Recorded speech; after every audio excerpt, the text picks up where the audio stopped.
You're listening to the Skeptic's Guide to the Universe, your escape to reality. Hello and welcome to the Skeptic's Guide to the Universe. Today is Wednesday, May 22nd, 2024, and this is your host, Stephen Novella. Joining me this week are Bob Novella. Hey, everybody. Kara Santamaria. Howdy. Jay Novella. Hey, guys. And Evan Bernstein. Good evening, folks. So, Jay, how's your kitchen doing over there? Saw some disturbing pictures. What is very funny? What? Wait, what? Yeah, I texted all you guys some pictures, so I had something extraordinarily weird happen today in my house. So my kids just got home from school, and I'm like downstairs, I'm working up all day, and then when they get home, that's when I'm like, okay, I'll go down, I'll spend a couple hours with them, or I might have to prep dinner. I hear like the sound that plywood makes when it starts to buckle, like that crinkly cracking. Yeah. Mm-hmm. Oh, boy. And it has a very specific sound, and I'm like, so I turn around, I'm like, plywood is breaking. I turn around. Is that like the boat in Jaws when the shark was Yes, in the boat or yes. something? Kind of like that? So I see a cabinet of mine that's to the right of my sink, like in mid-fall. Yes, yes. And these are the high cabinets. These are the high cabinets. Not the low cabinet. So One's above the counter. So this cabinet holds my plates, my bowls, and all of my cups for coffee and tea and all my coffee paraphernalia that my wife and I have collected over the years because we've become, gosh. we're like, we have an espresso machine. Like it's my brother-in-law's fault. It's a long story. Anyway, so I see this. Now, guys, you know me. What's the first thing that I do? Like immediately, I have a second to react. What do I do? Throw your hands up in the air, run around, Call and Steve. screaming like a monkey. So I plug my ears. I'm like, because okay, that's reasonable. I have hearing loss from being in a band for 20 freaking years. So, I'm very protective of my ears. I'm like, I don't want to hear anything too loud. So immediately I'm like, and I plug my ears and I totally missed it. Like I didn't hear like the high volume, but the sound was so unbelievably loud that both of my kids immediately just decompressed. They start crying. Oh, so they're freaking out. So I knew what happened. I didn't even have to see it happen. Like I watch it and then I run in because I hear my kids crying and I run in and I'm like hugging them. I'm like, it's okay. Don't worry about it. I'm like, the only thing that matters is none of us got hurt. It's no big deal. Who cares? It can all be replaced. It was just a loud noise, but it's scary. They were really shaking, It's just out of the blue? Yeah, out of the blue. I mean, that's it. Like, but there's weird circumstances around this. Like, this is all coincidence. I'm a skeptic. I don't believe anything is going on. But I will tell you this. have a ghost. But those ghosts. Yeah. Those ghosts. But 2 days ago, my wife and I have been talking for the past month about stuff we want to get done around the house, right? So she says to me 2 days ago, as a follow-up to a conversation we've been having about our kitchen, because we were thinking about like extending the island in our kitchen and getting some lower cabinets, and then maybe build a coffee bar so that we could decouple the coffee from everything else and just have it in its own space, right? But to me, this is fantasizing. We're not 100% on any of this stuff. She says to me, Jay, you see that cabinet? The cabinet that fell off the wall, right? You see that cabinet? Mm-hmm. We should just get rid of that cabinet and extend the window in the kitchen so we have more light in the kitchen. And your house was like, I'll make it easy for you. Yeah. I haven't cleaned it up yet because I called a company that we used to do mold remediation for us. They do restoration. And the guy's like, don't touch anything. You could sweep up like the outskirt debris, but leave it all. I'll be there tomorrow morning. I'll take the pictures for you and I'll talk to your insurance company for you.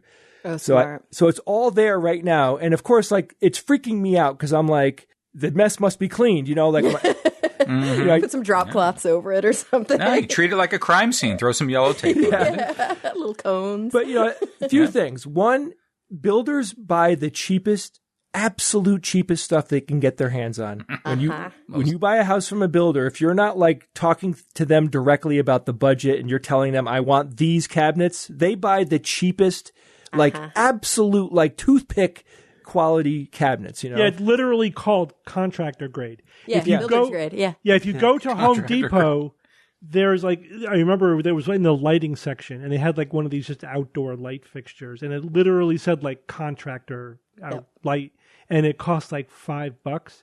And I noticed it because the same light I have on my house, which I was replacing because it's a $5 piece of crap.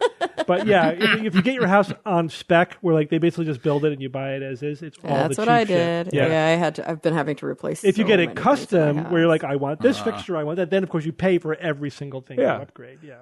Yeah, I mean, look, let's face it. Like, if you buy hardwood cabinets, like real hardwood, they're super expensive. $50,000 plus for a normal sized kitchen. To put nice higher end cabinetry in there, and that, yeah. So these cabinets were made out of pressboard. Like that.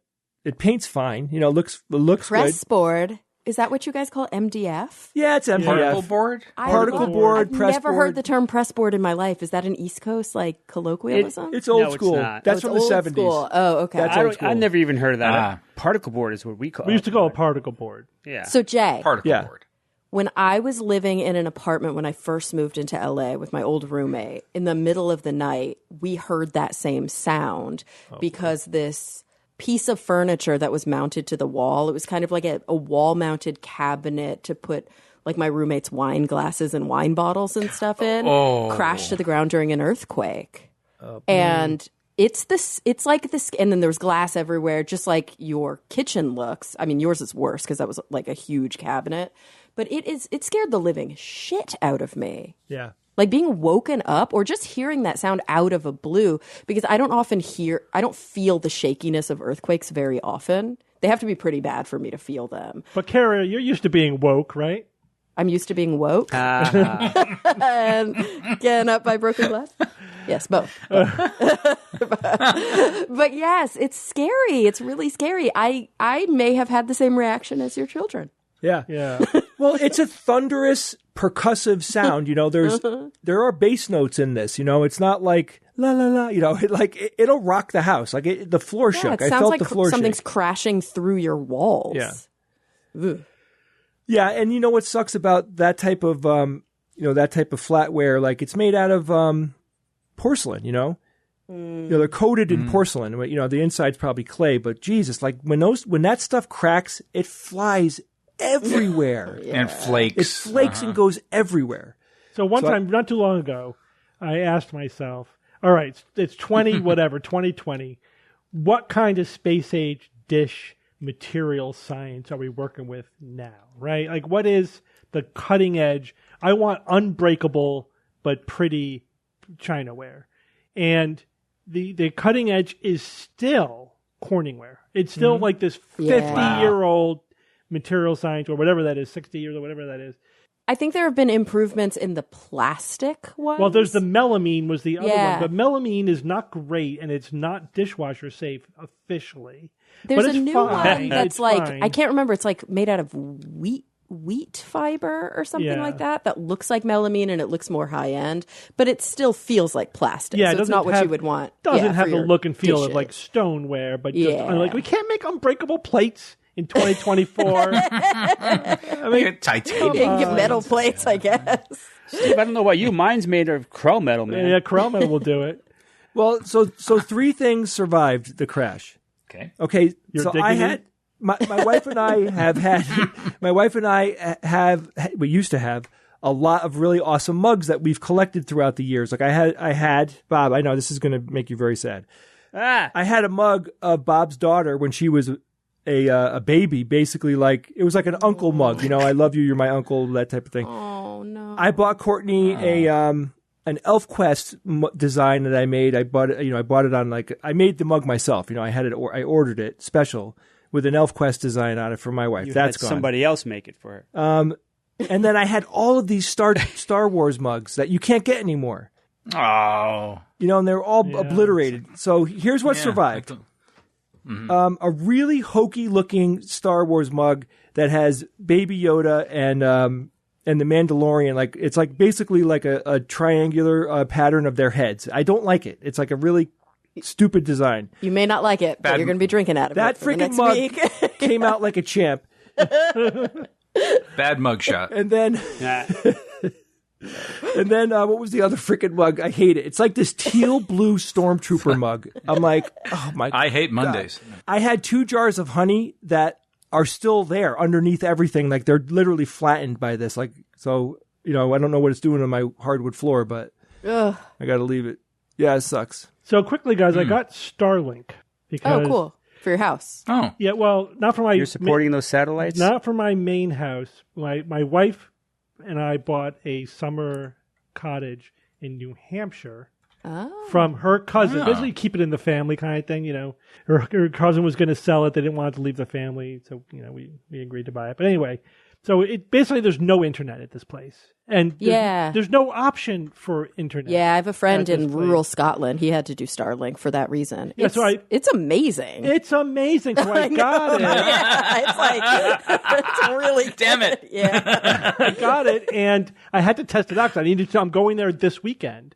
I needed to know if I'm going to be able to upload the show on Saturday or Right. not, right. So I tested it out, and at least here in Connecticut, I think it should be the same everywhere. It shouldn't matter where you are. That's kind of the point, is that I had 50 megabytes per second download and 25 upload, which is perfectly fine. And it's just this thing I sit on my deck, you know what I mean? Like, it's very, I have to say, it's very impressive. It's portable too. I know a lot of people, I got into like souping up my truck and with the roof tent and all that. I know a lot of people who put Starlink on their like vans or their trucks so they can just have internet wherever they are. I know it's $90 a month in where in my location. Some locations have 120. I think it depends on how highly or low served you are or something. So it's between $90 and $120 a month. But here's the thing: no contract. You do it monthly. You just pay for it when you want to pay for it, which is perfect because we're only going to be there for 3 months a year or whatever. I don't have to pay for it or turn it off or anything. Wow. It's just, How big is it? it's not big. It's like a tiny satellite dish, right? no, it's flat. It's flat. Oh, it's flat. Okay. And it's like a cookie pan, you know what I mean? Kind of size, like maybe like twice the size as a sheet of paper, kind of thing, or 4 of them. Okay. I was just about to Google it, Steve. Do you guys ever do this? I was about to Google Starlink receiver, and I wrote cookie link receiver. Your brain crosswires one word. Yeah, I do that all the time.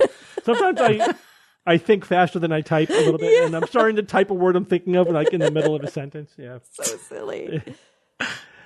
but yeah, and I was thinking of that very thing. It's like it would not suck to just have this in your car, because Yep. Right. Because you will always have internet. I know. Yeah, if you can afford it. Well, seriously, if you're going safety. on a long road trip, I would 100% put that in my car for a long. Oh, road yeah. trip. Yeah. Especially if you're only having to pay for it. Yeah, you pay for it for the when month you're using or it. whatever. Yeah, that's nice. And how long did it take you to get after you bought the 5 subscription? days. Yeah, I think it's a lot easier now than it was, when it first came out. It was a whole thing. They were only serving areas that were like had the need. Mm-hmm. Yeah. It's not the whole world yet, but it's getting close. Mm-hmm. It's all of North America is covered. And a lot of rural areas around the world. Yeah. Which is nice. Well, that was the point, Yeah. right? To service places that can't have. Yeah, a and wire. it is a valuable service. I remember when we were visiting Hawaii, like we were on one of the islands, and they're like, this half of the island has no internet. Like it just has no internet. Yep. But now it does. All right, let's get started. Kara, you're going to start us off with what's the word? Yeah, so the word this week is oh shit, I gotta listen to it again. Give me a second. I was going to say, did you look up how my to pronounce God. I did, and I've already forgotten. Pronunciation. The word this week is zoazanelli. And this word was recommended by my friend Sarah, who is an ocean science expert, because I forgot that I had to do a what's the word this week, or that I get to do a what's the word this week. And I was like, quick! Weird science words from the ocean. Zoazanelli is a word that you may not have heard, but you know what it is. So these are phytoplankton. They're sort of in the group that are called dinoflagellates, and they live in symbiosis with marine invertebrates. One of them is a very famous marine invertebrate that is very colorful and is able to feed itself with the help of zoazanelli. And when they leave, those things become, quote, bleached. What is that? Coral. Yeah. So these are the things that allow coral to thrive. They live inside of not just corals, but some sponges, jellyfish, and nudibranchs, and they're yellowish, brownish in color, and they utilize the process of photosynthesis. And so because they've got those chlorophylls, the chlorophyll A and B, and a couple of other pigments as well, which kind of cause them to be that yellow-brown color, they're able to basically, in a symbiotic way, provide the coral with sugars, amino acids, these different products of photosynthesis, with which then it uses to make proteins and fats and carbohydrates, and even produce that calcium carbonate that they need. And in return, the coral give the zooxanthellae this protected environment that's elevated so that they can, receive sunlight, which is necessary for them to utilize that photosynthesis. And when I dug up because I've got to do the etymology, I found that it's pretty straightforward, right? So it comes from the ancient Greek, the sort of prefix of the word zoa, Z-O-O, right? Like zoo means animal, which is funny because they're plants, technically. But they're like little animalcules. But yeah, I think they're actually are they within the plant kingdom? The phytoplankton, so. I think, are. Yeah, I think so. Yeah, because I think plankton are not, but phytoplankton are plants. And so, so they're little teeny tiny, single-celled plants. Base of the food chain, right? Right. Yeah, I mean, pretty much. They're down there. Not quite like bacteria, but yeah, they're sometimes free-floating, but very often living in symbiosis with these other animals, providing that service. The middle part of the word, xanthos, do you guys know what that means? Xantho? Yellow? Yellow. Mm-hmm. Yep. Oh. Yeah, it's from the Greek for yellow. And then the end part of the word Ella or Ellie is just a common word-forming unit that you see at the ends of words very often to denote that something is a microbe.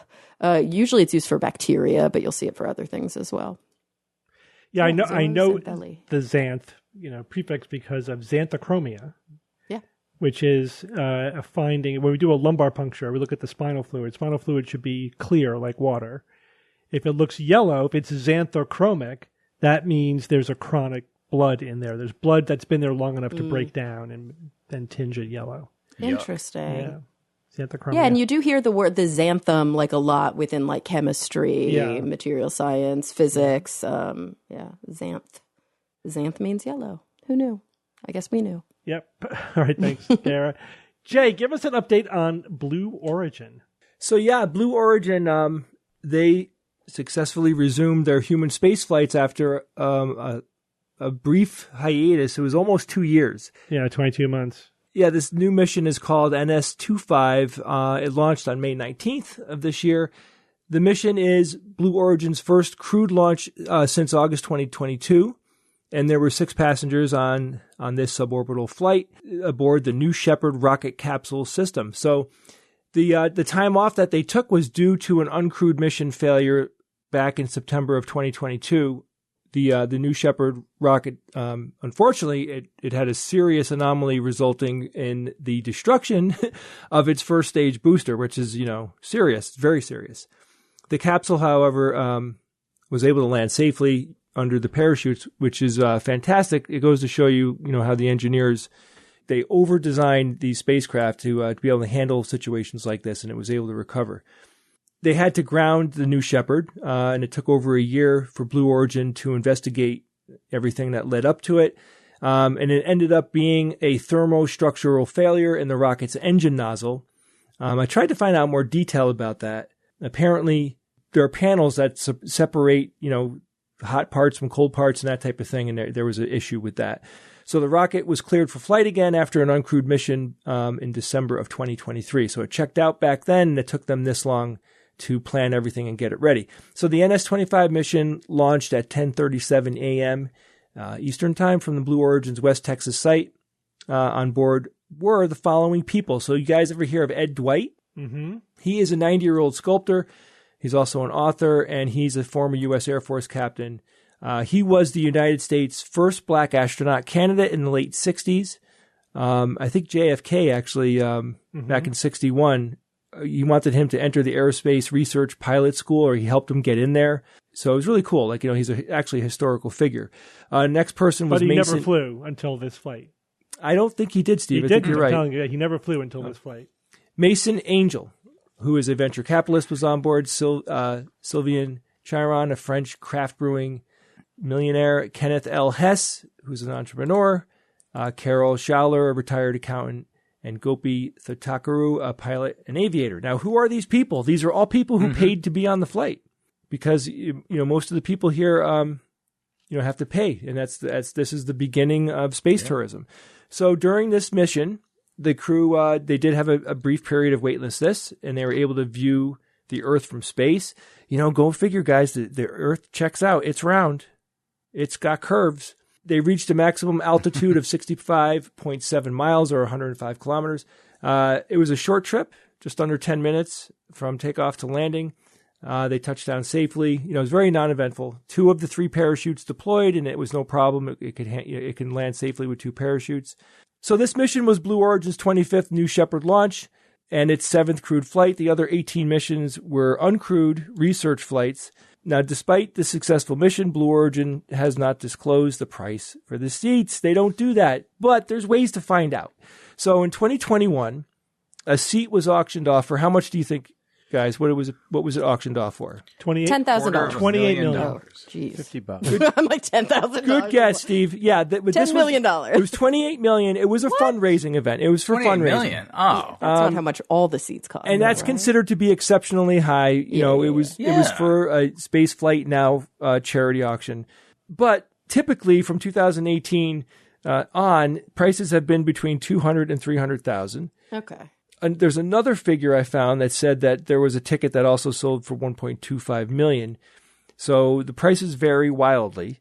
$200,000, that is a lot of money for 10 minutes. But I mean, there's people that have it, that $200,000 isn't that much money, and they want to get up there and they want to see the Earth. Been thinking a lot about this space tourism thing. So it's really starting to take off now. There is a competitor out there, right? Virgin Galactic, and they charge about $500,000, $450,000 up for a ride in their VSS Unity space plane. And they have another mission coming up on June 8th of this year that people apparently have tickets for.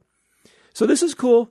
It's really good to have multiple companies that are building systems that are space worthy, for emergencies or for whatever. It's just good to have the competition out there. It keeps prices low. Relatively low. You have to be super rich to be able to do any of this stuff. But still, it's generating money for these companies that they fold back into these programs. It's all really cool. Now, just keep in mind, I want to make sure you understand, these are suborbital flights. There's no orbits happening. Just go up and they come down. Yeah, that's why it's called the New Shepard. Shepard was the first American into space, and it was a suborbital flight. Their new system that they're working on, they've been working on for years, is the New Glenn, which will be orbital. Oh. Yeah, so that will go into orbit. That's a 2-stage rocket. This is 1 stage, and it's a lot bigger. Obviously, getting into orbit is actually a lot harder than doing a suborbital flight. And that one is, they're talking about it mainly as just getting satellites and payload into space. But it seems like eventually they're going to want that system to also be able to be crewed.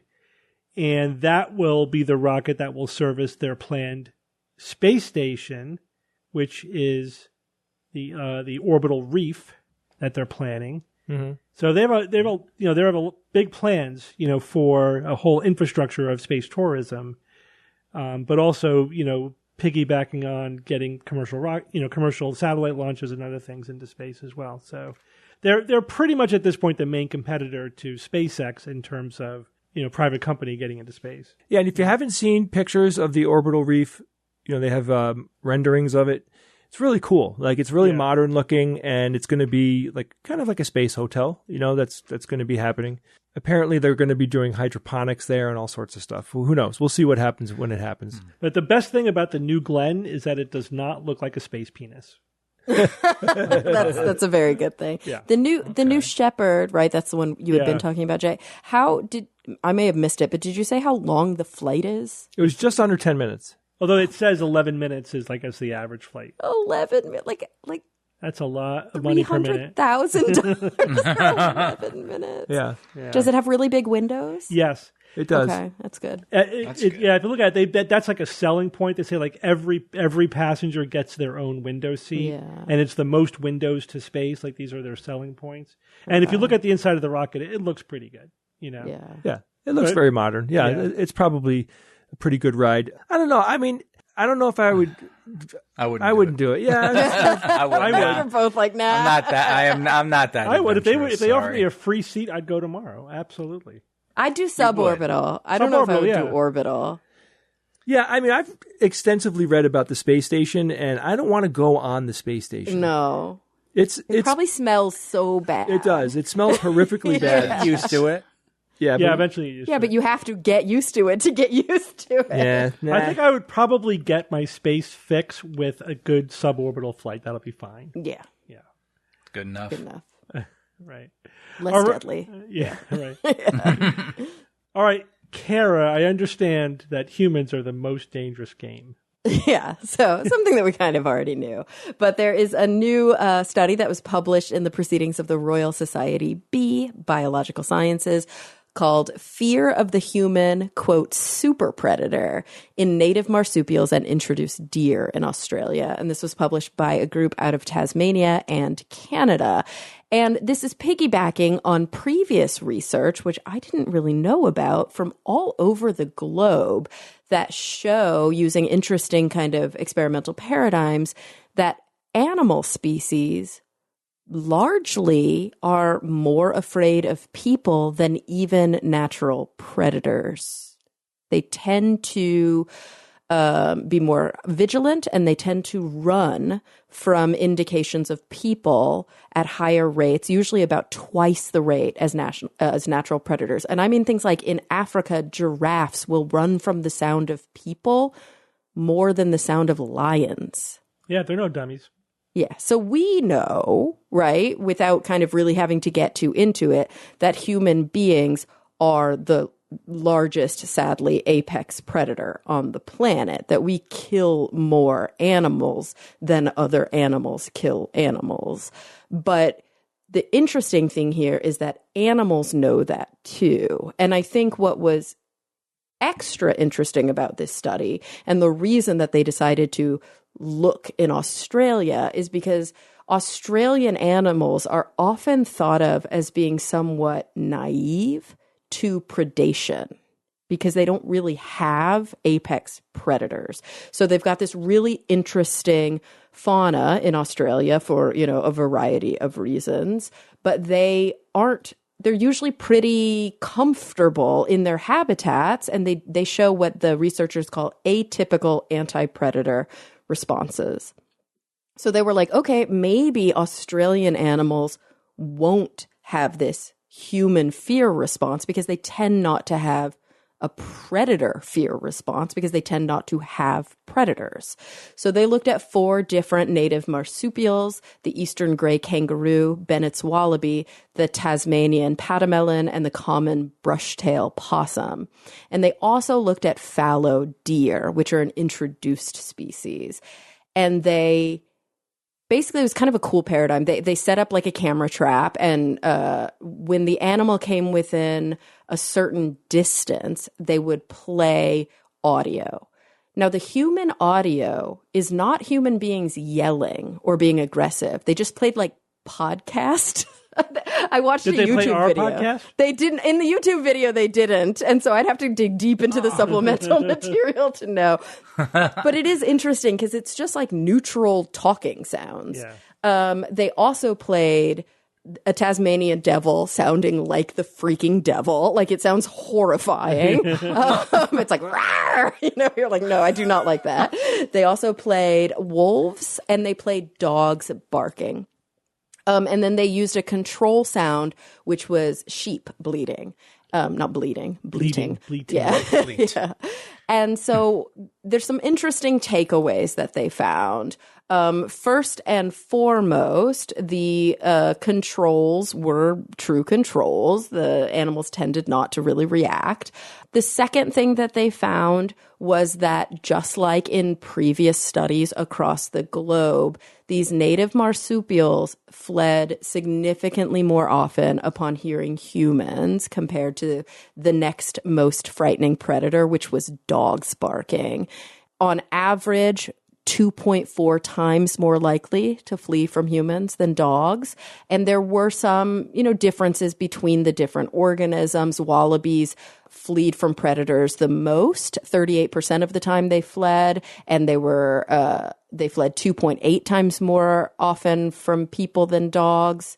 And when I say people and dogs, I mean from the sounds of people and dogs, and 26 times more often than controls. Kangaroos fled from predators 30% of the time, fleeing humans 2.1 times more often than dogs and 7.2 times more often than controls. Possums fled 18% of the time, 11 times more often than controls, and 1.6 times more often than dogs. And then patamelons didn't flee very often. 6% of the time they fled, but even though they only fled 6% of the time, it was still 2.6 times more often than dogs and 7.1 times more often than controls. They think that part of the reason that possums and patamelons didn't flee is because they're pretty small and they usually would hide as opposed to fleeing. That tends to be their anti-predation response, if they have one. So even though these animals are often thought to be kind of naive to predation and tend not to have an anti-predation response, they still had a robust anti-predation response to the sound of the human voice. Interestingly, the fallow deer, which they thought would have a more robust response, actually had a less robust response. They still did flee, but they fled from humans about as often as from dogs. And they thought that perhaps this is because they were an introduced species, and the long history of deer being moved around the planet for hunting purposes, which you would think that, would mean that they are more afraid of humans. They just may be kind of a little bit more passively domesticated because of so much like capture and release and capture and release. They're acclimated as nothing else. Yeah. They are a bit more acclimated, although they shouldn't be, because they're, the whole point very often of these of moving these animals around was to have basically hunting available. But that raises an interesting question, though, Kara, is the reason why these animals are more afraid of humans because we're an unknown, or because they've evolved to know that we kill animals and they need to stay away from us? I guess that is an interesting question, and I'm not sure. So are there wolves in Australia? There are dingoes. Yeah, but there's no wolves. So that would be an unknown as well. And they did not flee as high. Wait, yeah, they've never had native wolves. They don't have a native wolf unless you count the dingo. But yeah, the dingo has a different vocalization. So that would have been a novel sound to them. And they did not flee it more often than humans. Do they account for scent? Well, there is no scent because it was just audio recordings. Only recordings. Yeah, all of them. So that was no scent in any of them. Yeah, they were all audio no recordings. scent whatsoever. Mm-hmm. Okay. So it was just the sounds of Tasmanian devils going rah rah rah, which they would have been exposed to before, dogs barking, which they would have been exposed to before, sheep bleating, which they also have been exposed to but do not pose a threat, and then wolves, which they wouldn't have been exposed to. So interesting. There's kind of like a double control there, Steve. Yeah. Interesting. Yeah. Yeah, so it does seem to be the case that these animals across the globe have learned that human beings are dangerous and that they need to flee. And even in the situations where they didn't flee, because remember, those numbers were low in some of them, like only 40% of the time that they flee, they observed vigilance in excess when the human voices were played compared to the other animals. So even if they didn't flee, they were like freezing and listening really intently. I'd like to see a chart of all the predators with the frequencies at which they emanate these noises, and if there's any sort of correlation there with frequency. Who knows? But I mean, it is interesting. At first I was like, really? But then when I looked at kind of the wealth of literature that they were piggybacking off of, the fact that African prey animals are more afraid of the sounds of people's voices than lions is very telling. Yeah. Yeah, it's interesting. Yeah. And yet, in some contexts, animals become less afraid of humans, when they... like our coyotes here in Los Angeles. Yeah. If humans are a source of food. Source of food, yeah. Yeah. And there's that case of, I think, is it jackals in Egypt or something, where they are, like, the the butchers throw them the scraps, and they're halfway to being domesticated almost. Yeah, and you see that just from scraps. I see that when I visited the Galapagos. There's like this famous, I think it's a seal. It might be a sea lion. Ooh, this sounds bad because I think they don't have one of them. I think it's a seal that like lives by this fishing post where they're always gutting the fish. And this guy, I mean, he's got like stuff growing on his body because he never has to get into the water. He's just fed very well and just hangs out. And all these pelicans hang out there too, and they're not afraid of people at all. Yeah. So it's true. While some animals do, I think, kind of self-domesticate based on like food sources and shelter and things like that, these kind of, quote, wilder animals. And they looked not just at prey animals. They were looking at, across the globe, these studies look at both ungulates usually and carnivores. And they all tend to be more afraid of people. All right. Thank you, Kara. Yep. This is one of those weeks where I had a few things where I could have talked about this week, but I chose one about GMOs. Haven't spoken about GMOs for a while. This is an interesting study. They were looking at feral canola. And so this is... Oh, like the oil. Yes, Canola oil? This is, well, not the oil, but the plant that The the thing that oil makes the comes oil. from. Yeah. Yeah. So Right.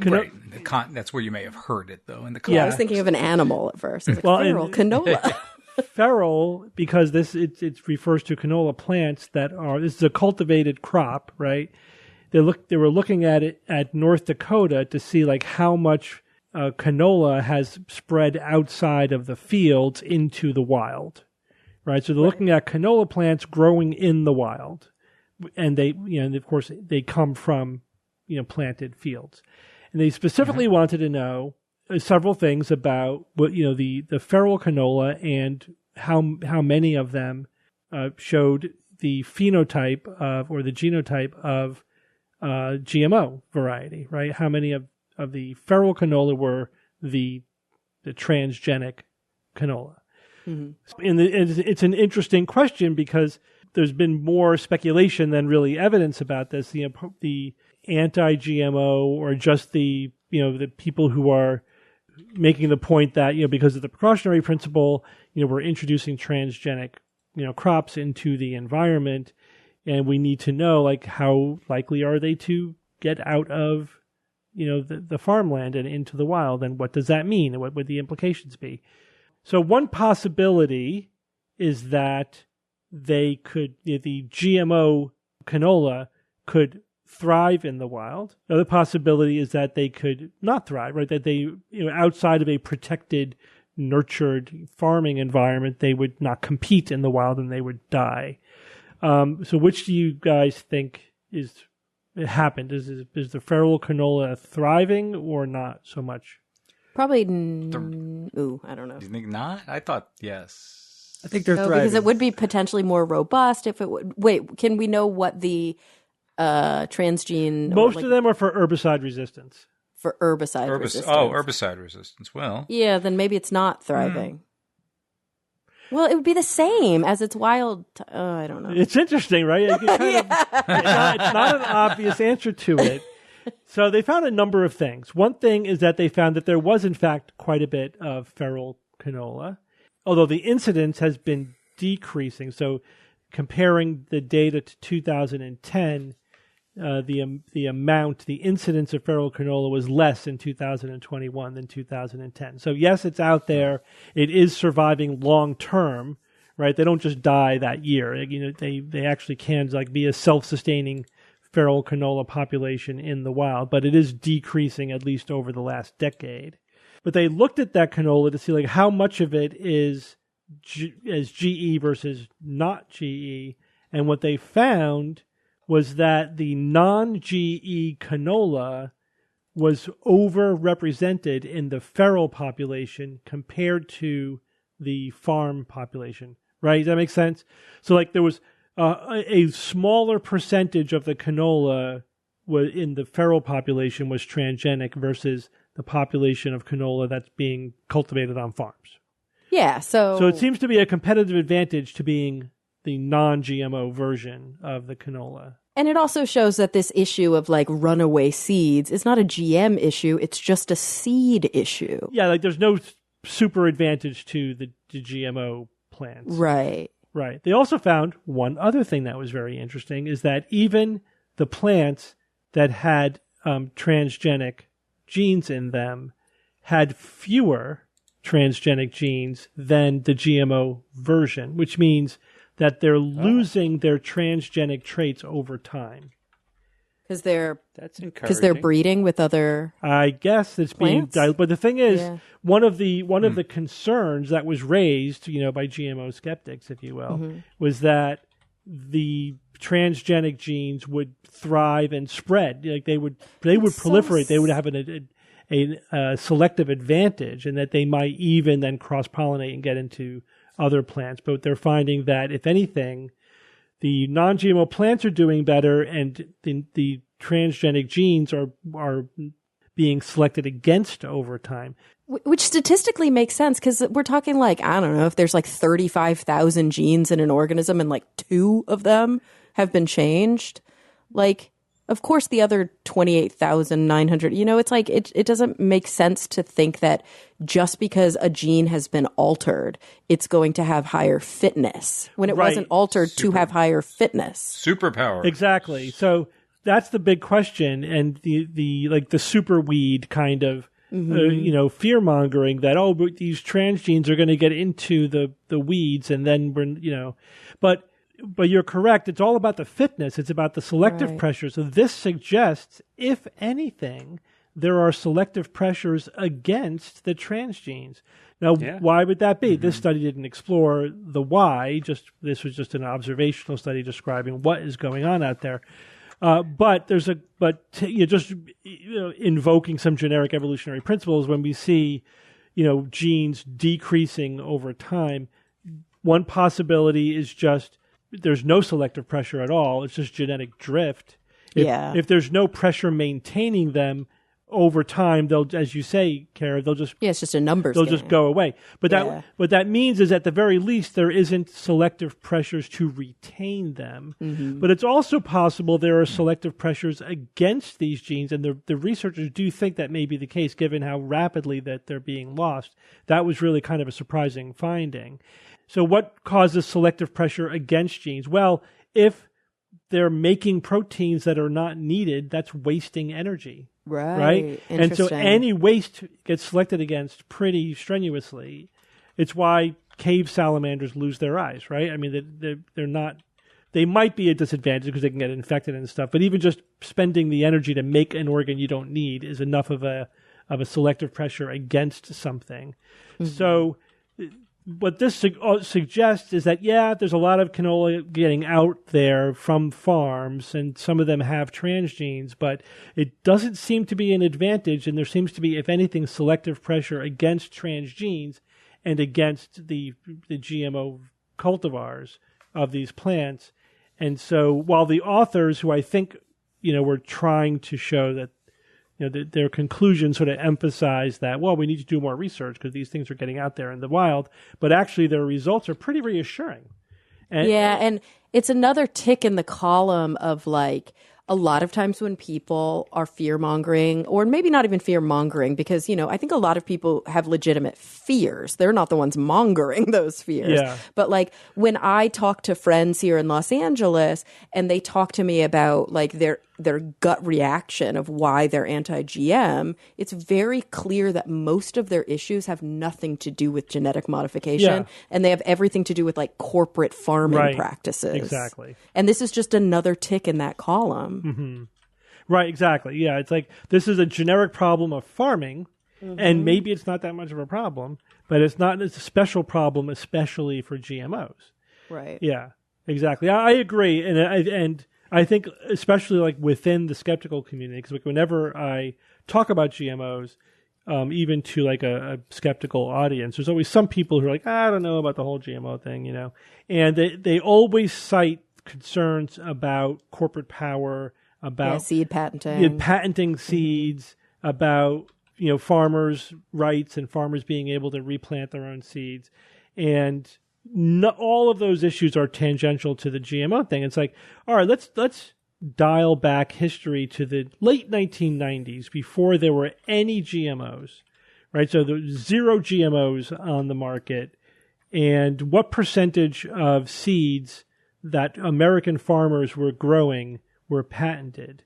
It's like 95%, 98%. Wow. What percentage of them could be replanted? Like none of them, like because none of that 95%, because they're hybrids, and the hybrid seeds, they're hybrids. First of all, they're patented, they're proprietary, and you can't replant them just scientifically because not just legally, you can't replant them because the hybrid traits do not breed to the next generation. You get a mix of crap. Like you won't get the hybrid cultivar that you're looking for. Yeah. It's a hybrid. And So the thing is, GMOs changed nothing. It changed nothing. It changed nothing. And these people who are corporate farmers or even small farmers, this is the part that makes me bananas, is when people are like, these farmers are being forced to use these. Yeah. And it's like, no, they're choosing. Yeah, it's like you've never actually plant. spoken to a farmer, Yeah, have you? they're choosing to plant them Right. because their yields are way better with them, and they'd rather pay for new seeds each season and get those yields. Right. Otherwise, imagine what they have to do. They have to set aside some of their seeds, store them over the winter, keep them dry, and then plant them the next year. It's very labor intensive. It's costly. It's just so much easier to buy fresh seeds the next year. It is. And the seeds that they're buying, these seeds that are patented, are optimized, whether they were optimized through transgenic technology or whether they were optimized through traditional breeding technologies. Hybridization or mutation farming. Don't forget they that. have features that give the farmers better yields. They're not going to buy a product that doesn't give them the return they want. Have you ever watched any of Clarkson's Farm? No. I saw Green It's a Acres. reality show where I forget the guy's name, but it's Clarkson. Oh, is it the guy from Top Gun? Yeah. Or not Top Gun, Top Gear. Top Gear? Yeah, it's the Top Gear, yeah. yes. Sorry. He buys a farm and then he farms it, And then he I have friends who have told me I need to watch it because he's like always effing up left and right. It's funny, it's fun, but it does give you an appreciation. I mean, and he says, "I'm a fake farmer. I'm not a real farmer here." But but he does use the platform to highlight a lot of the challenges for the farming community, and I think they appreciate that. Yeah. And like storing seeds is a nightmare. It's a nightmare because you have predators, vermin will come and eat it, and any moisture, and forget about it, they're ruined. If they start to sprout, they're gone. So the idea that farmers want to save their seeds over the next season is like, it's incredibly naive. Yeah. Yeah. So all of these arguments, you're so right, Steve. The only thing I can say a lot of times is like, have you ever talked to a farmer? Yeah, have you ever talked to a farmer? Exactly.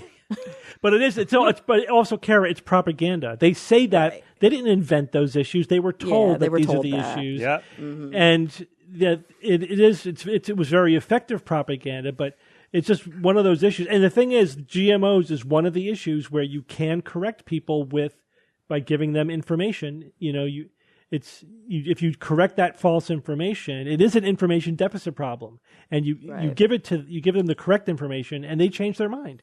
So it is, or they ignore it and walk away. Maybe, but it just statistically speaking is what I'm saying, Bob. You actually could move the needle just by educating people about farming and DNA and genetics. Right. You know what I mean? Give them, because it is very, very fear based and lack of information based. And what's hilarious is that the farmers are educated on this stuff. They're very the ones educated. They're experts. Making free decisions on this. This is their livelihood. It's their livelihood. Lots of them went to school for this. With very narrow margins. They cannot cannot survive even the slightest inefficiency in what they're doing. They have to be experts. And you're right, many of them, they're not just like pragmatic experts. Many of them are degreed experts in agriculture. That's good anyway. Which is where they do GM research. It's like, all right, Bob, tell us about this recent solar storm. So, guys, we all survived the great solar event of 2024, right? And I'm not talking about the eclipse. I'm talking about the strongest geomagnetic storm in a generation that could have been, and by all rights, maybe should have been, far worse. What happened, and why do most of us just associate it with pretty auroras and not major power outages or worse? Now, we know, right, that the sun is nearing its maximum period of activity in its solar cycle, and space weather can cause problems here on Earth.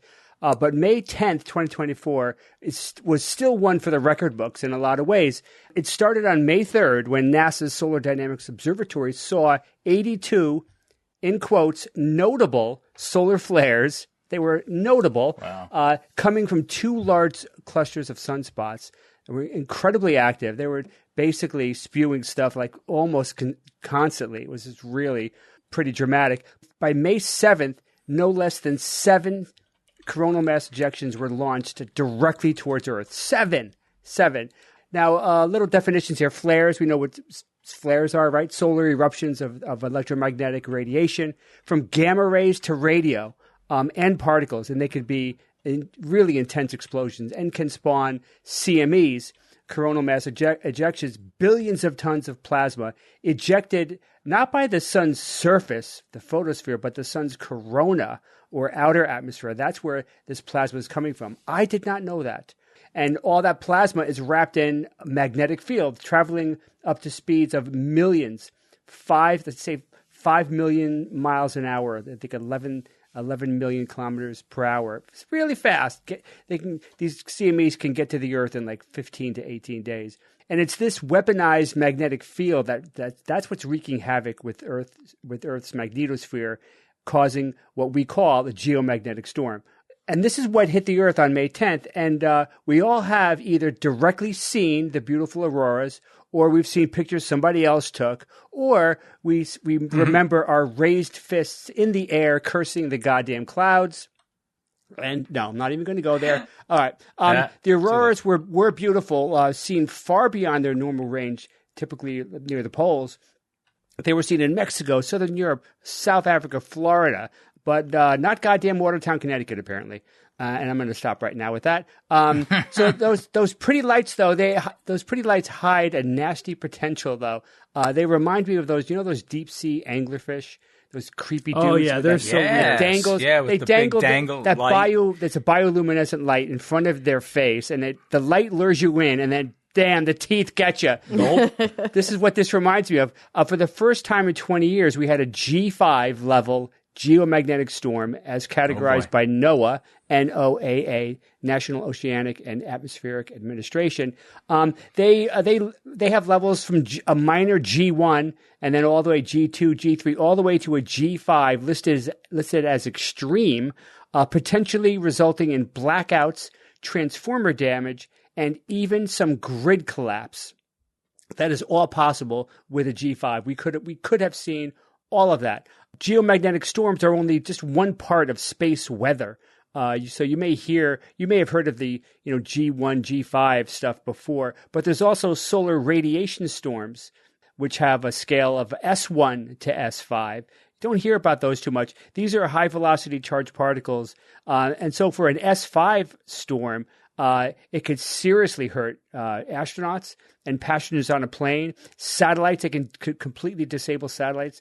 But they don't really interact with our magnetosphere like the geomagnetic storms do. So you didn't really see too much talk about solar radiation storms, but this one was more about the geomagnetic storms. How did we do in this big nasty G5 storm? Now keep in mind, a G5 happened last in October 2003. And so if you remember, you may have seen this headline in the newspaper in 2003. The headline said, "Half of Earth's satellites lost." That was an actual headline, and it was bad. Not necessarily dramatically worse or anything than what we experienced, but there were a lot of negative things. Like, for example, that headline, there were literally half our satellites in low Earth orbit. We didn't know where they were. We couldn't get a bead on exactly where they were.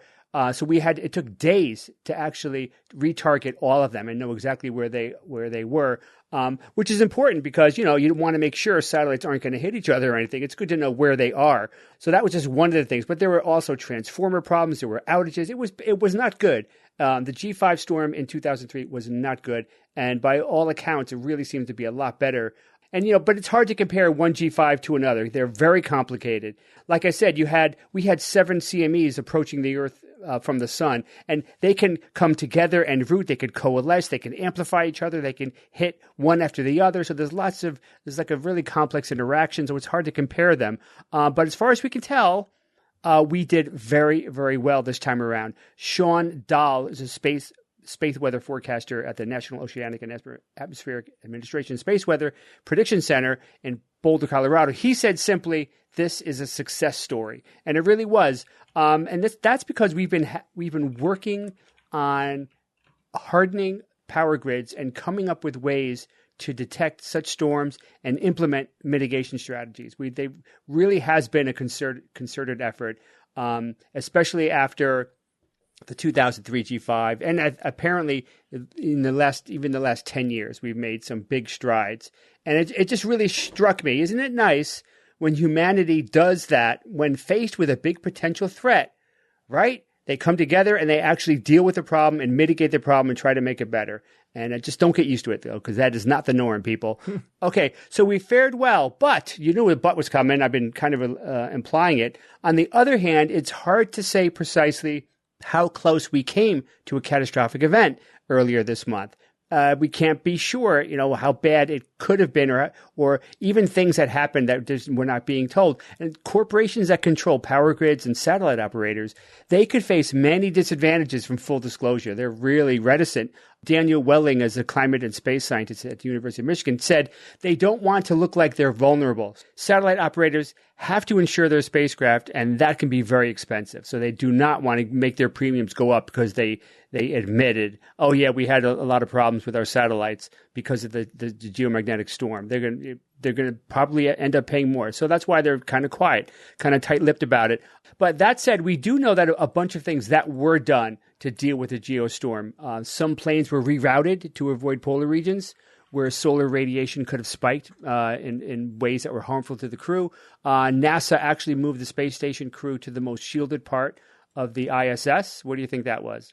The crew's quarters. That is the most shielded area of the space station. So they were in there. They really weren't that worried, but they, out of an abundance of caution, they moved them all into the crew's quarters just in case. Let's see. New Zealand had circuits all over its national electric grid switched off preemptively. And for sure, power grids all over the world almost certainly took dramatic precautions, such as one thing I found out was opening capacitor banks. But we really don't know for sure because they're not really saying really what they did to prepare for the storm. We do know for sure, though, some things that happened that are hard to prepare for.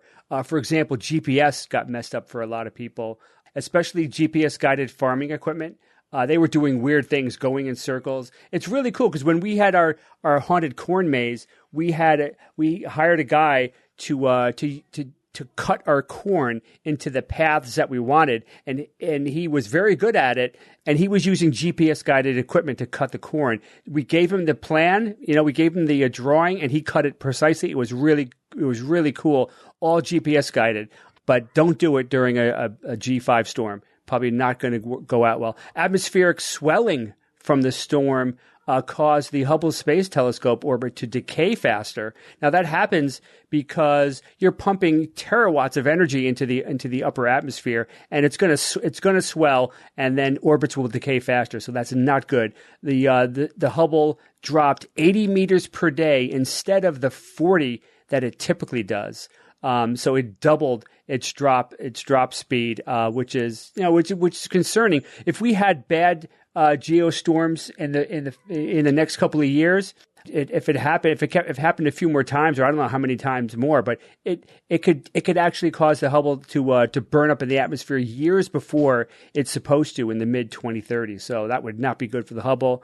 And then the dreaded SpaceX Starlink satellites. I'm talking to you, Steve. 6,000 of them up there. Now they weren't reported to have bad problems this time around, but I mean, who knows? They could have, but we do know that back in 2022, 38 of their newly launched satellites burned up in the atmosphere because of this atmospheric swelling. It caused the extra drag, caused them to deorbit, bam, gone. Millions of dollars 38 satellites toasted because of that. So yeah, and that's not good. So I really hope that we don't rest on our laurels on this. It's because it's easy to be like, hey, we got this.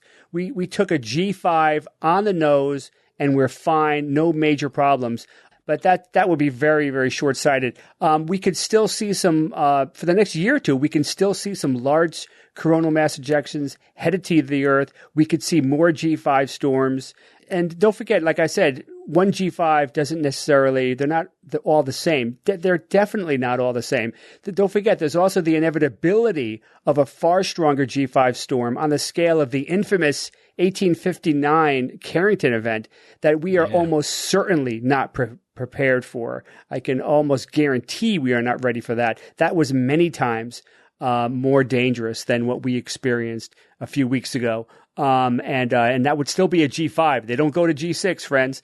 So that would still be a G5, but that's the thing that scares me the most, more than almost anything else. Cause, Steve, we did a talk on this a bunch of years ago saying that, a Carrington level event first off, it's inevitable. It's not a matter of if, it's when. It will happen again. We will get hit with some mega coronal mass ejections that could take down grids for extended periods of time, cause damage. I mean, people compare it to like being thrown back into the 1700s. I mean, if we don't take care and prepare for it, it could be a horrible, horrible event that just changes civilization forever because we would be, imagine having no electricity. No vehicles, nothing, no modern conveniences. All of a sudden, bam, that's it. And you're in the 1800s or whatever. It's hard to say exactly how bad it would get with a Carrington level event, but it would be I think dramatic. It would be dramatic, and it could be even worse in Carrington. Who knows? So we need to keep our eye on the ball on this one. And it could happen could happen next year. It could happen 10 years. Could happen. They say this is going to happen, and Steve, what was the odds? It was like a 20% chance it's going to happen in the next 20 years. It was just like, oh my God, that's actually horrible odds. Of a major event. But of a Carrington level event. But again, you're right. There's nothing special about Carrington level. We could get something that's 2 or 3 times as bad as Carrington. And then, those are physically possible as well. And the last time we did a really deep dive on this, I think the answer basically was we just don't know.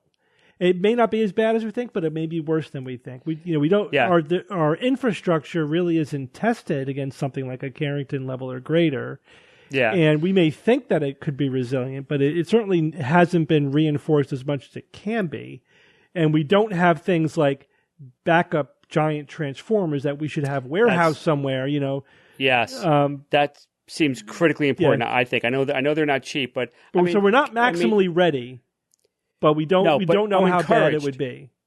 I'm encouraged that they did all this work in the past 10 to 15 years. That's great. But I think now they're like, that's it. We survived a G5. We're good.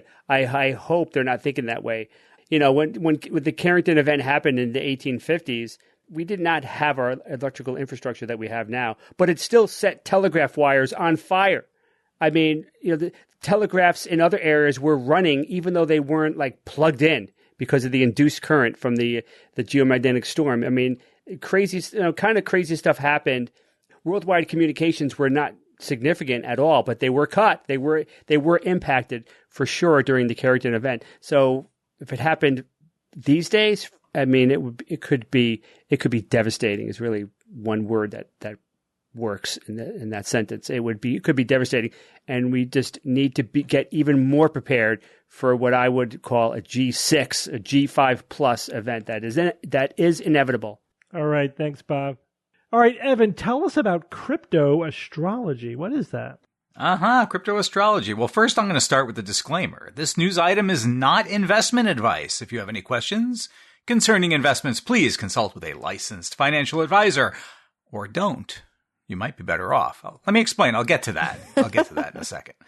But let me start with a non-rhetorical question, if I may. What does Bitcoin and astrology have in common? I have no idea. No? That's one of the 2 correct answers. Not a damn thing is one of them. Oh, good. The other correct answer is the letters T and O. That's about as far as I could get as far as finding any correlation between Bitcoin and astrology. Financial astrology is a thing. I can't remember the last time we maybe spoke about it on this show, but you may also know it as business astrology, economic astrology, or astroeconomics. I like that. I think I like that one the most. And yeah, of course it's a thing because, for as long as there's been people in economics, magic-based predictions have largely focused on, money, health, money, relationships, those kinds of things. Consult with your tarot card reader about your finances, consult with your psychic, consult with your guru, consult with your astrologer. Forever. Yep. And when you can claim an edge in a money growth industry, regardless of how unscientific it might be, you can rest assured there is a market that wants a piece of that perceived advantage. There's a human weakness there for you. There's room for exploitation. Enter the financial astrologer, who will try to convince you that the planets and the stars can have an influence on your investments. But the more wealth a person has to invest does not mean they're immune into believing in pure nonsense. Correlation is not causation, which is one of the key takeaway lessons from this week's news item. This came out just yesterday at Wired.com. The article is written by Brooke Neasley. And here's the headline. Crypto astrologers see price moves in the stars. They predict the ups and downs of Bitcoin based on planetary movements, and their super secretive clientele listens. Like those old commercials when E.F. Hutton talks, people listen. I think they're playing on that. So they start with talking about this one particular advisor. His name is Marsilio.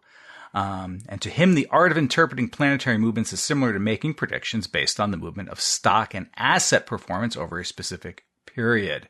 Here are some quotes from this astrologer. He says, "Astrology is the measure of time. I've been at this for a long time, and I have a particular technical analysis system that I've been developing for many years. Some of the traditional astrological theories work quite well, but some of them don't, or markets have their own expressions of root energies." Yeah. So traditional astrologers associate waxing moons and growth and waning moons with winding down energy. But in a thread, he analyzed the average percentage return of Bitcoin over a 15-minute time frame in all markets from April 2020 to the present, 2024, and discovered the waning phase of the moon cycle correlated with a 350% better average performance than during the waxing phase. So sort of the inverse, I guess, of what, astrology would otherwise tell you when it comes to making these kinds of financial decisions based on astrology. But we should say, Evan, that technical analysis itself is bullshit. In fact, well, yes, and I'm actually getting to that. Yeah, we've talked about this in the past with experts who have made the point that technical analysis is astrology, basically. Yes, it's essentially the same kind of thing. It is. It absolutely is, and there's plenty of studies that have gone into that and have shown that statistically that is in fact the case. And therefore, sort of the astrologers may in a way have an advantage because they can sort of cloak their brand of forecasting, within the folds in which people do not understand the statistics involved in these kinds of forecasts, right? They move around in otherwise, I guess legitimate circles, ones that don't rely on outright pseudosciences to make their forecasts. And I guess I'll jump right over to that since you brought it up, Steve. But let's see. So one study looked at the track record of stock market experts who predicted the market's direction. Overall, their accuracy rate was 47%, which is less than you would expect from random chance. We've heard of the fella Jim Cramer. I don't know if you guys know the personality from CNBC. He's very popular. Yeah. He is not good at calling scams. Right. I disagree with him on a lot. He's like 0 for 0. Yeah, but you know what his accuracy is? 46.8%. Yeah. There you go. In some cases, and he's a quote expert. Other experts like 35%, they all score 48% or under. And so that's it. I mean, there is no advantage. Overall, 48% of forecasts were correct. And when you're right 48% of the time, you're wrong 52% of the time. That's a quote back from The Simpsons. But in any case, astrology has a certain appeal to it, right? That attracts some investors. And again, if you're going in, for people that are attracting through crypto and Bitcoin, which is what this article specifically focuses on, you're dealing with a higher end or kind of perhaps a more sophisticated investor than sort of your average person who's just, looking to do things with their 401k, for example. So again, just because somebody is wealthy or has had past successes in building their wealth, that does not immunize them from being taken in by effectively people who are spouting astrology or tea leaf reading or any other things. And they say, that it comes down to kind of several things, sort of. And this is a pullout from that article that I thought was interesting as well. Despite the heavy emphasis on astrology for all of these accounts, and they're talking about the various astrologers that they interviewed basically for this piece, a good number of social media respondents don't seem to understand the astrological terminology, according to astrologers, but are still following and asking for the insights. So you have to wonder two different things here. Are they not following it because it's nonsensical? Because astrology itself doesn't make sense. And so, there's that. But then there's also, in a way, I think there's a sort of deliberate aspect to it because what's true in financial investing is that, which goes beyond astrology, is that they'll come up with terms and things and have sort of a language all their own, sort of that they deliberately have invented over the years in order to keep people sort of feeling stupid about this kind of stuff, right? And that therefore only the people who are really in these trenches every day and are totally versed in it, they're the ones who have the real special secret set of knowledge that otherwise ordinary lay people could never really appreciate those kinds of nuances when it comes to making some kind of financial decision. So is it deliberate or is it nonsensical or is it both? And I think that was kind of a key aspect there, sort of a theme as part of this article. And then they go on to show, and there's a bunch of quotes in here about the crazy stuff. I want to read you one crazy thing that they that they throw out there about investing. Here you go. Tell me if you think this makes any sense. The stellium of Pluto, Mars, and the Sun in early Capricorn, those are the most reliable points in the natal chart. What the birth hell? chart. Stellium. I got that part. Right? I mean, yeah, natal chart is the stellium. birth chart. Stellium is considered 3 planets within any given sign at the same time. How the heck is anybody supposed to know what a stellium is, in astrological terms? It kind of gets clouded and lost in sort of the overall jargon of finances. That's by design. Yeah, pseudoscientific use of jargon to try to superficially seem legitimate. Right, a patina of legitimacy, but not even. I mean, if you knew if people did know a little bit more about astrology, they'd probably not even really consult with these people. Now, the reasons why, and then to wrap up, I mean, there are some reasons why financial prediction is not real. It has a bad track, or I should say, has proven to not have a good track record. In fact, they call it in this Wall Street Wall Street Journal article, a terrible track record, in fact. Here's a couple points. First of all, you cannot predict the unpredictable. The stock market overall has so many variables. Stock markets, and of course, Bitcoin and crypto, which is what this article about, these fall in this same category as well. There's so many factors in play that it is really, you can't predict it. They say that weather forecasts for 7 to 10 day forecasts have better results than stock analysts do when looking at 7 to 10 day forecasts. So, you have better shot of predicting the weather, even much better, in fact, than you do going out chasing fortunes through, stock sales and trying to time markets. Also, analysts have a lot of biases sort of working, that they either consciously or subconsciously sort of rely on, including, first impression bias. And that's when an analyst's first impression of a company, which has great stellar earnings, that positively impacts future forecasts. You're not supposed to, you're supposed to adjust for that bias. And the recency bias, of course, greater weight on recent experiences, that they take into consideration. And then the analysts can anticipate factors impact other things that impact all these earnings: changing customer habits, competitive threats. And then they say you couple all that with the pressure to issue favorable reports and an overall reluctance to acknowledge bad news, right?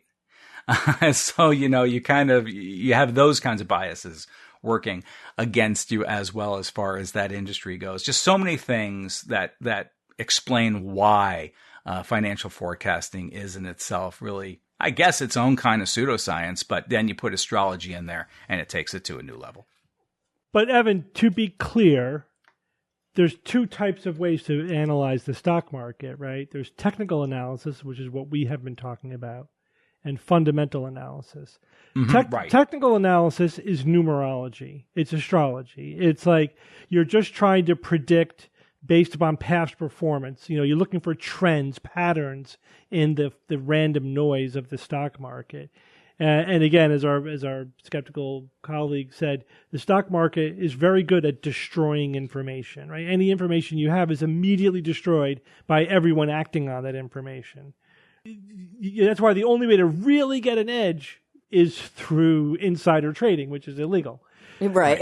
Right. So, but technical analysis, 100% astrology BS. Fundamental analysis is different. Fundamental analysis is saying, what are the company's assets? What is their, how leveraged are they? What's their market doing? Like, it's analyzing the fundamentals of the industry and the market and the company and how healthy is it.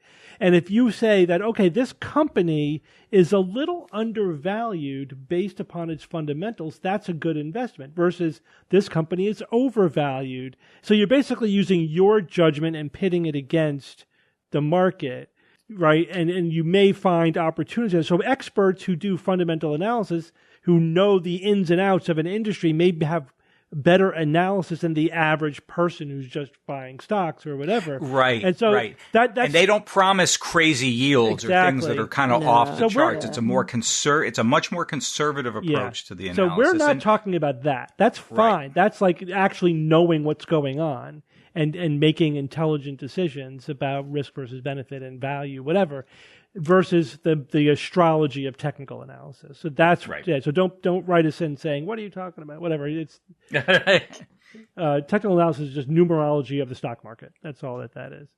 That's it. And here you go with Bitcoin, cryptocurrencies, and any other right. Future crazy financial stuff that they come up with. It's the same thing. Yeah, crypto is just another way of gambling on the market. No different. And it's probably more pure gambling because there is no fundamental analysis of crypto, really, right? I mean, maybe I'm wrong about that, but it's all just like, what's it worth? What is Bitcoin worth? It's all just based upon the market and not any real physical assets or anything. You know what I mean? Like, there is no right. But to think that there's some advantage you can get to predicting the ups and downs of it, forget it. Yeah. Absolutely not. Yep. No way. Yeah, that's just gambling. All right, Jay, it's Who's That Noisy time. All right, guys, last week I played This Noisy.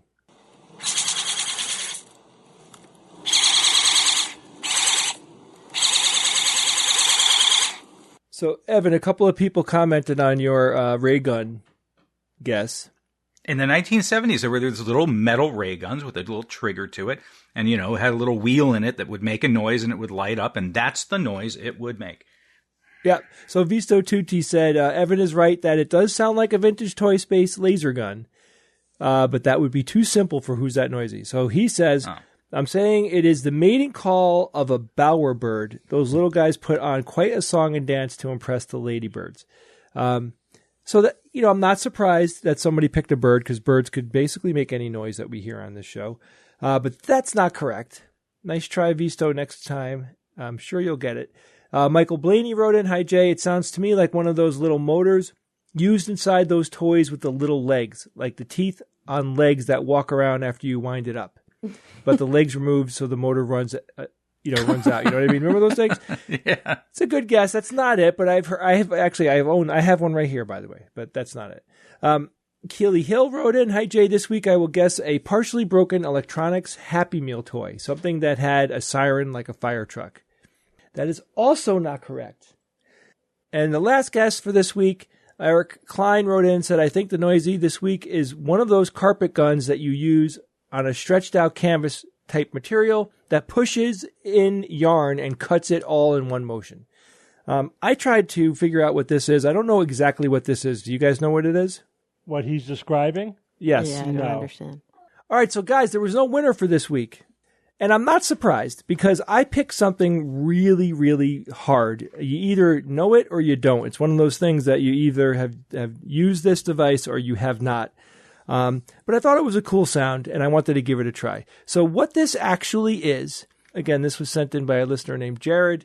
He said, I captured this audio while spraying Roundup on weeds in my yard. The sound is the included battery-powered sprayer wand.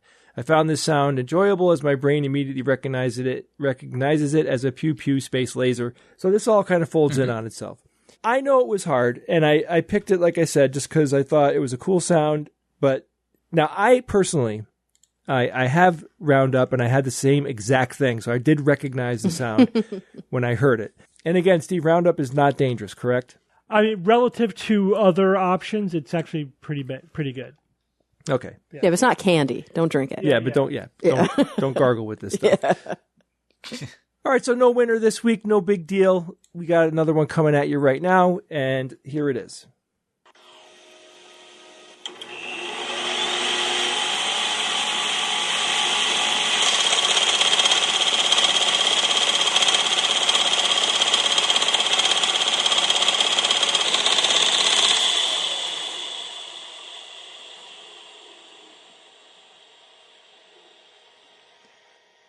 There you have it, guys. By the way, that sound was sent in by a listener named Gary Kappelman. If you think you know what this week's noisy is, or you heard something cool this week, you can email me at wtn@theskepticsguide.org. Steve, we have a couple of announcements. So one of them is that we will be in Chicago. And third weekend of August, we'll be there on the 17th and the 18th. We have 3 shows. Their tickets are still available for 2 of those shows. We have the Extravaganza, which is on August 17th. That show, I think, begins at 2:30 in the afternoon. And then we have the 1000th SGU live private episode that'll be recorded on the 18th. This is a 5-hour show. It's going to be a pretty epic thing that we do. You know, we've done these long shows before, but this one we will be celebrating our 1000th episode, 20 years of skepticism. You can join us. You can be a part of this entire thing. Just go to theskepticsguide.org for information on either of those shows. Steve, something else.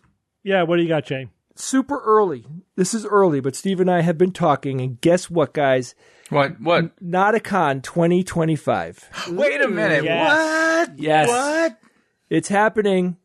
Steve and I talked, and we green-lighted it. I haven't picked anything yet. I have not picked the dates. I have not picked the location. It's very likely that we're going to do this in White Plains again. But, you know, if you want to email me, if you have suggestions or any ideas, feel free to email me. Again, this is all very difficult stuff to plan. It takes a long time to do it. That's why I'm mentioning this very early. But I would like to do it in about a year. Plus or minus a month is fine. So, you know, April or May of next year, I think would be a cool time to do it. So there it is, guys. People loved it. I got tons of feedback. It was awesome. Yeah, and I've already been talking to George, just sidelining, like, you know, hey, if we do it again, what would we want to do? You know, just coming up with some more fun bits and everything. And we just, you know, because we could do whatever we want. You know, this isn't a conference that's on rails in any way. We could do anything that we want at these conferences. Sweet. So we decided that the entire conference was going to be about Kara. Okay. She's awake, everybody. No, we promise you that we will plan something super fun. I think one of the most popular bits from last year was the live cooking show. Yep. Yes. Yeah, that was kind of fun. You know, That went far better than it had any right to. Yeah, I think we were all really pleasantly surprised that nothing caught on fire. First of all, we didn't trigger any smoke alarms. That's one. I remember telling the hotel, like, there's nothing to worry about. Nothing's going to catch on fire. We're good. You know, like, we've never done this before. No, but there was no fire, though. It was all just hot plates, right? but the hot plates were, what do you call it? The induction? Convection. right? The induction. Yeah, induction. Yeah. Induction. Yeah, there's no like fire, there's nothing that, Anyway, okay, so we will give you more details as this unfolds, but we're very excited and very happy that we will be doing that again next year. All right, thank you, Jay. All right, we got one follow-up from last week. We got a number of emails about the artificial intelligence segment.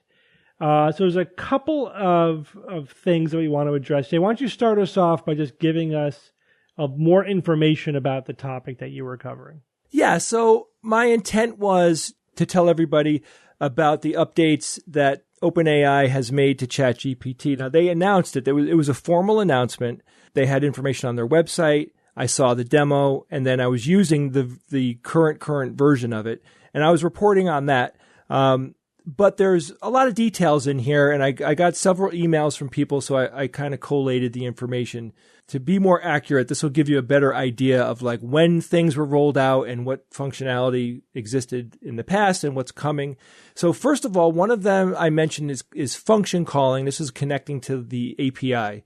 The ChatGPT API. So this was actually introduced over a year ago, which would improve the reliability of the ChatGPT API responses by allowing developers to essentially define functions the model can understand and respond to correctly. So this update that they came out with, again, it was over a year ago, is really, really helpful for software engineers to make their own custom applications. Now, from my understanding, that API will be updated with the latest and greatest functionality that it will be rolling out over the next few weeks or so. There's something called a context window. Now, this actually was the thing that I mentioned where in previous versions of the software, you would get 4,000 or 32,000 tokens, say. And again, these are like discrete pieces of information. And they upgraded that to 128,000 tokens, which is a massive increase in the amount of data that any single session could essentially deal with. So that's a great improvement. Now, I don't have any information on when that was released, so I'm just assuming that the 128,000 token release was one of the recent updates. Then there was image recognition. Now, they have image recognition was available in ChatGPT Plus, right? This was another version of ChatGPT. That's been available in ChatGPT Plus since last year. Now, this is good for providing screenshots or design files when developing websites. And apparently that's what I was using when I took the picture and it was analyzing the picture. Again, I didn't know that this was available last year, and it was on the website like it was a new item, but it isn't. It's something that's been available for over a year. So there was voice chat in the phone app. This again was also available last year. I believe it used something called their Whisper software, but now they're supposed to be launching a newer version of it, but there's been delays. I think they call it the Simple Voice-to-Text Transcription System. And again, that has been around for a while. And I think these things were available in like a beta version and not in the widely available version. But I'm not 100% sure about that now, because apparently there's lots of things that ChatGPT can do that I wasn't aware of. The Omni model, which is the new model, this is the 4.0, right? The O for Omni. This combines the image, video, text, and voice into it's called a single cohesive experience, and it can distinguish between multiple different voices. And this was released last week, but it doesn't improve the intelligence of the ChatGPT model. And that's an important thing to understand is ChatGPT, apparently the Omni version of it isn't theoretically more intelligent than the previous version of it. It's just the tools that it's using are more powerful and more integrated. Now, there's also real-time video and voice interaction. This is not yet available, and it'll be rolled out to the Plus subscribers soon, with no word about when it'll be rolled out to 4.0. And then finally, GPT 4.0 model. This is available for interaction like GPT-4. GPT-4 noted for its speed and cost efficiency when using the API. So the big thing about ChatGPT 4.0 that I think that is 100% is that it's going to be incredibly fast. Once it's all ramped up and all the servers are optimized and they get a lot of user data in there, they'll be able to make this thing behave like it did on the demo, which is almost instantaneous, which is pretty cool. So again, it's complicated. There's lots of different versions of ChatGPT. Some of them have had certain aspects going back a year. I think the goal here is to get GPT-4o to have all the latest and greatest stuff, and all of that will be rolling out at some undisclosed time. They said weeks, but until it rolls out, we won't know. Yeah, the other thing about the feedback that we got, a lot of people think that we're overhyping and not being skeptical enough of artificial intelligence in general, the large language models, ChatGPT in particular, which I honestly don't agree with. I think that we're being very careful to not overhype it. We joked about not overhyping it, last time we talked about it. But the thing is, we're like now 2 years into this sort of large language model rollout, right? And I got to say, it's interesting. I think there's a lot of people who are falling on the skeptical side. They think that they're being skeptical of AI and all the false hype. And they're actually, in my opinion, being cynical. They're not really being very, very skeptical. But, they're kind of being like knee-jerk. There's hype, therefore it's all bullshit. It's like, nah. It's more nuanced than that. Yes, of course the industry is hyping it. That's what they do. But this is actually a genuine, new AI platform that has some serious abilities and implications. And also, of course, it's not, sentient. It's not, general AI. There's a lot of things that it can't do. We've been, I think, very, clear about the limitations of what it does. But over the last 2 years, pretty much as we predicted, there's going to be incremental advances in doing what it does. And there has been. It's been pretty steady and fairly impressive. Right? I mean, without a doubt. Sure. All the things we're talking about didn't exist 2 years ago. And this is what we said was going to happen. There's going to be a lot of investment. This is the first crop. This is like right out of the gate. The large length, like the ChatGPT 1.0 or whatever. There's no reason, there's a lot of room for incremental improvements within this technology without having to fundamentally change the technology itself. And we're still on the steep part of that curve. That's happening. We are seeing the very beginnings of a big rollout of different types of artificial intelligences that do different things, and these systems are improving over time. If I'm a little excited, forgive me for that. I can't help it. I'm a total geek when it comes to this stuff, and I absolutely love it. And I use ChatGPT almost every day.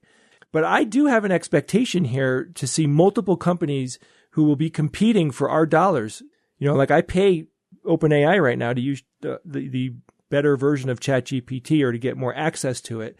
And I will be switching to a new company if they have better technology than ChatGPT. This is exactly what we want. We want that competition in order to drive dollars to these companies, in order to, make them keep their prices down and to drive innovation, which is exactly what's happening. Yeah. But I mean, it's like a lot of technologies that we follow. And yes, we are technophiles. I get it. But like when we talk about battery technology, it is legitimately improving. We talk about things that are actually happening, and we are always careful to separate the hype from reality and to ask the question, okay, but what's actually happening here? Because we know that if you read anything from the company, it's marketing bullshit.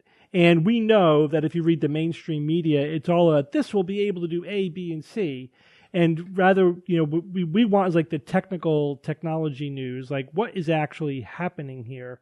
I agree that your report last week was a little superficial, and that's why we wanted to take another bite at it.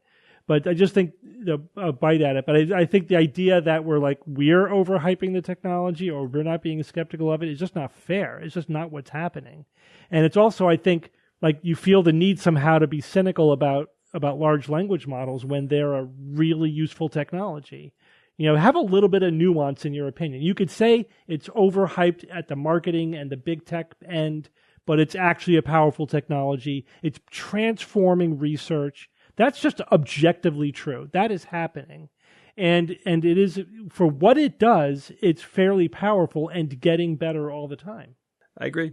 All right, let's move on. It's time for science or fiction.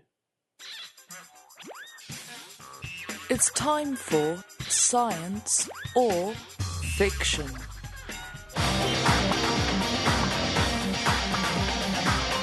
Each week, I come up with 3 science news items or facts, 2 real and 1 fake, and then I challenge my panel of skeptics to tell me which one is the fake We have a theme this week.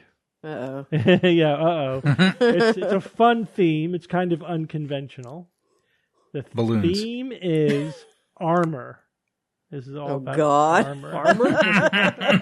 Kara. I am all I'm over going to this. give this one away.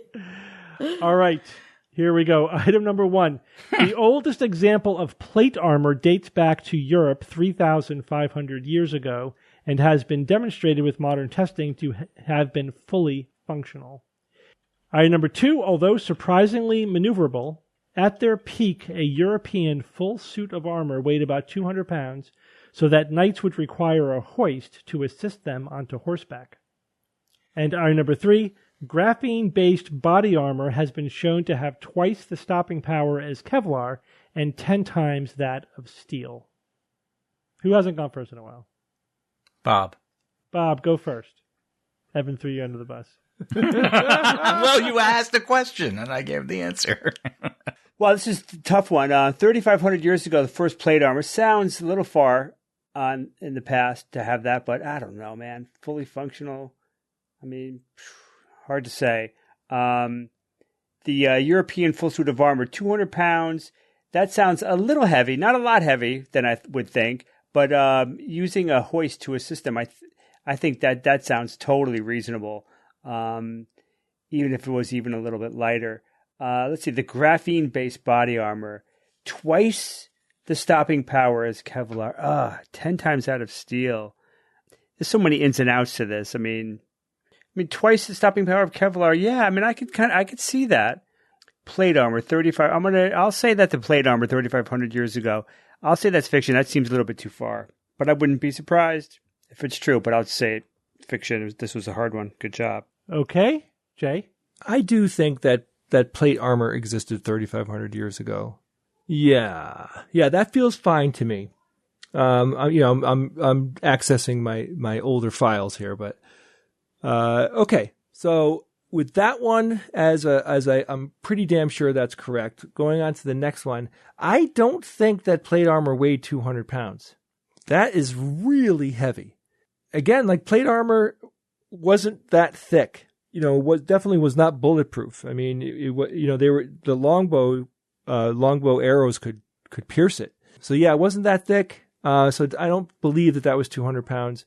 And the last one, I agree with the last one. I think the graphene-based body armor is better than Kevlar. So yes, the second one, Steve, is the fiction, not 200 pounds. Okay, Evan. Oh boy. So these are all good points. Now, 3,500 years ago,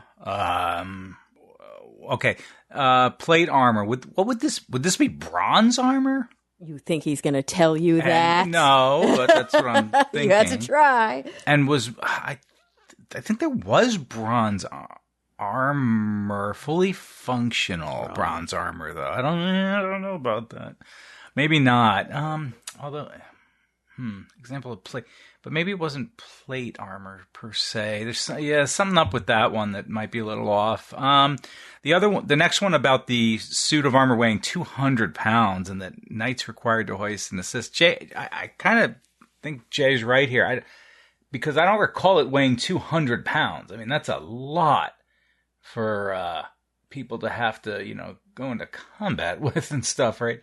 And then, but I kind of remember something about being hoisted onto horseback, but again, maybe 200 pounds is the wrong part there. And the last one, I don't know anything about the graphene-based body armor compared to Kevlar and steel.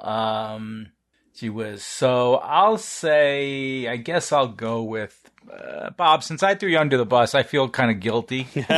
So I think I'm going to join you for that reason, and that way, if we go down, we go down together. Just read my mind. What are you joining on the plate? 3,500 years ago, fiction. And we all go down together. All right, Kara. Okay, so it looks like it's probably between the plate armor being 3,500 years old and 200-pound European plate armor. I could go graphene, but you guys seem to agree on it, and what the hell do I know? So I'm going to call that one science. Okay, 2 against 1. So my guess, though, is that plate armor, and I could be wildly off here, doesn't have to even be metal. Like, couldn't it be leather or something? Like leather plates? I'll give you the answer to that question is no. Oh. This is referring to metal plate armor. Okay. Leather armor is never called plate armor. It's not, even if it's the shape of plates. No, okay. It's leather armor. You have to refer to your player's handbook. Clearly wasn't aware of that. If you read your D&D player's handbook, you would know this. Okay, so what is less likely? Well, I do think there was probably a heavy need as far back as human beings decided to kill each other to protect ourselves from their weapons. I also am thinking probably medieval Europe, these people in their suits of armor, these knights were probably diminutive, a little more diminutive than modern people. I could be wrong. They might have been smaller dudes. And a smaller dude and a 200. If the armor weighed more than the guy, would he really even be able to fight in it? I don't think so. That just seems ludicrous. I don't know. I would think it would cause too many injuries. So I got to go with, is this with Jay? Jay. You're going with Jay. Jay, yeah, I'm going to go with you and say it did not weigh 200 pounds. All right, so you guys are evenly split, but you all agree on the third one. Graphene-based body armor has been shown to have You fool. twice the stopping power as Kevlar and 10 times that of steel. You all think that one is science. And that one is science. That one is Yay! science. Okay. So, yeah, I mean, this is, there are studies looking at the potential for graphene and body armor going back 14 years. It's been a little bit tricky to develop into an actual product, but they're getting there, and it has been tested. They do have versions of it that have been tested, and twice the stopping power. They used a gold bullet. It wasn't fired out of a gun. They had some kind of device that would accelerate a piece of gold up to much faster than the muzzle velocity of a typical gun. And it was better at stopping that, twice as good as Kevlar. Kevlar, which is more than half a century old now, is still pretty much the cutting edge technology for bulletproof vests and for body armor. There are other options now. There are definitely other options, and there are some more advanced materials or whatever. But Kevlar is still there. But graphene, is probably going to be the next best body armor. I know the U.S. Army is developing it, is actively developing, as part of a whole body armor system, right? It's not going to be pure graphene. It's going to be, you'll have some steel plates in there. There may be some, I know they're working on, there are ceramic plates, there's Kevlar or other versions of that material, or you can have graphene embedded in some kind of resin. There's all different kinds of ways that you can use it. But it is really good. Graphene is really good at absorbing energy and dissipating that energy. That's what it's super good at. And so it would definitely upgrade any body armor system that incorporates it. So that one is science. Let's go back to number 2. Although surprisingly maneuverable, at their peak, a European full suit of armor weighed about 200 pounds, so that knights would require a hoist to assist them onto horseback. Jay and Kara, you think this one is a fiction, Bob, and Evan, you think this one is science. This is interesting because you could think about this a couple of ways. So first of all, as I said, this was at its peak, right? So this is the evolution of the full suit of plate armor to its absolute heaviest, right? How heavy did it get?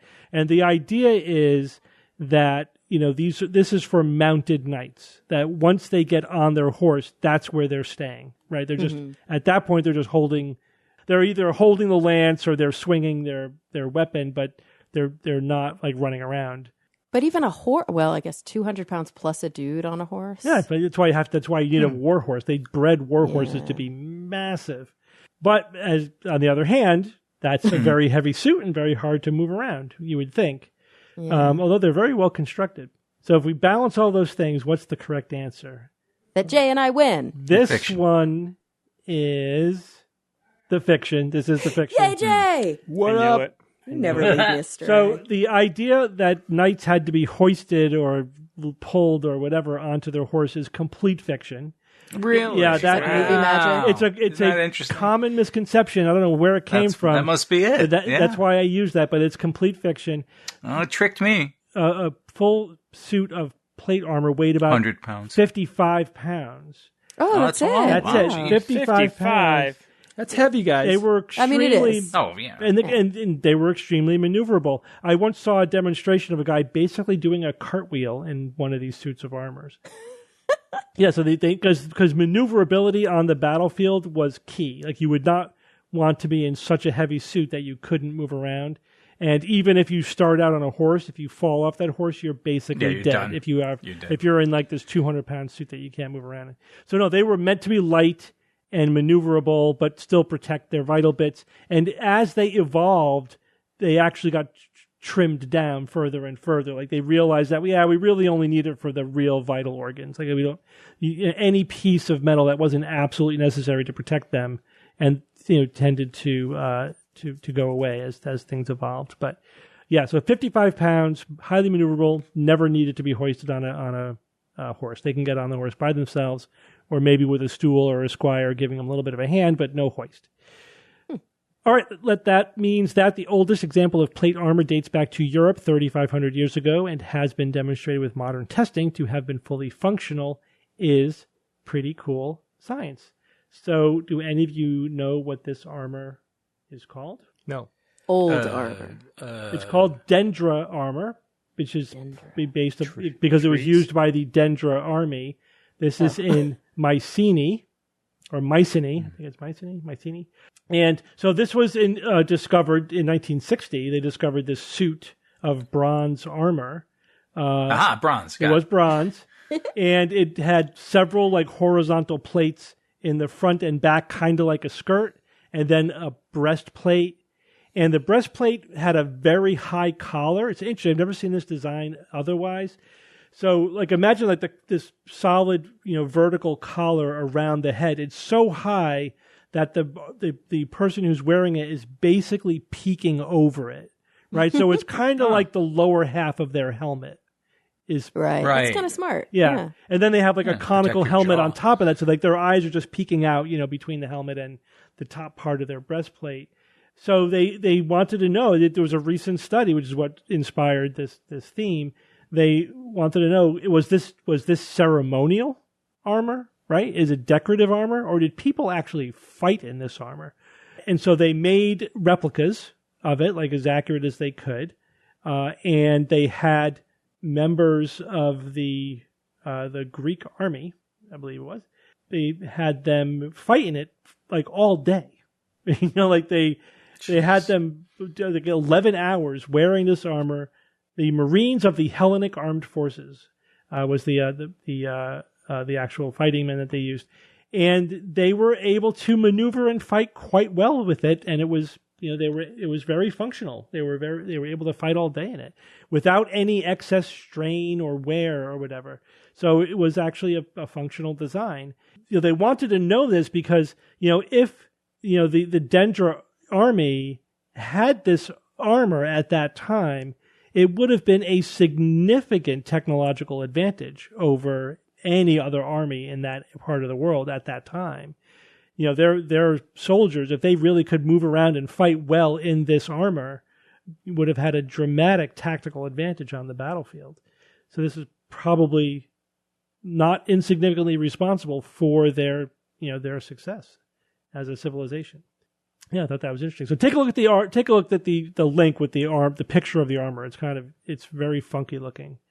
But I'll mention that historic weapons and armor are of interest because they have all been tested by time.